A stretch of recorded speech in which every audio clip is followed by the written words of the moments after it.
Yan mga idol, dito na tayo sa adapter niya ng wirings para ikabit sa kwan. At ito yung plate niya mga guys para kapitan ng ball mount.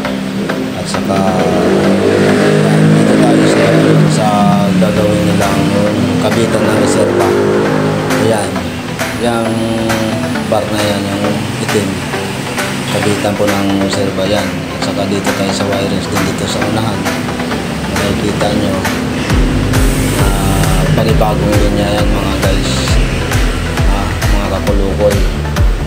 Yan. Saka makikita nyo rito sa loob ng container nito, ulo ng container van yan. Yan, sa loob yan. Okay. Tapos maalala nyo yung salamin sa pan pagilid. Ito ang pinakaulo niya.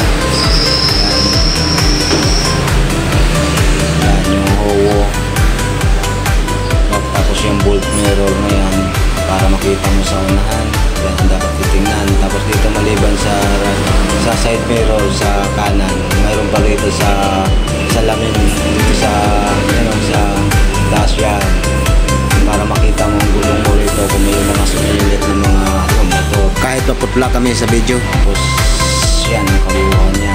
Ngayon ikot ko kayo rito sa bahay. Yan sa kapitan ng reserva. Yan ang bakal na yung itim. Itong reserva na yan, yan ang ikakabit doon. Dahil nakatayo yan mga kakulukoy. At ito na nga mga kakulukoy sa wirings para sa trailer, ilaw ng trailer, sa mga signal light, brake light, at saka sa hazard, o kaya basta wirings.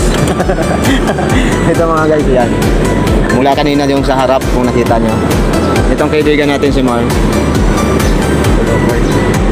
Kaya mga kakulukoy, hanggang dito lang muna. Maraming salamat sa inyo at abangan nyo hanggang matapos to.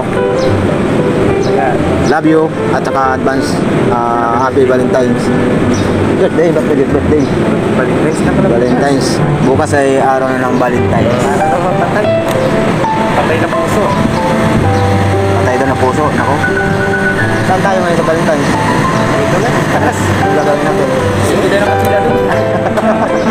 Ha? Hindi na yung kanila. Parehas patay na puso eh. Kung mga kanila masok lang no? Gastos mga guys. Naintindihan niyo yung sabi ko kanina? Ano yan Okay. Si Andrew lang malakas dyan. Sige mga guys, thank you. Mga kakulukoy dyan.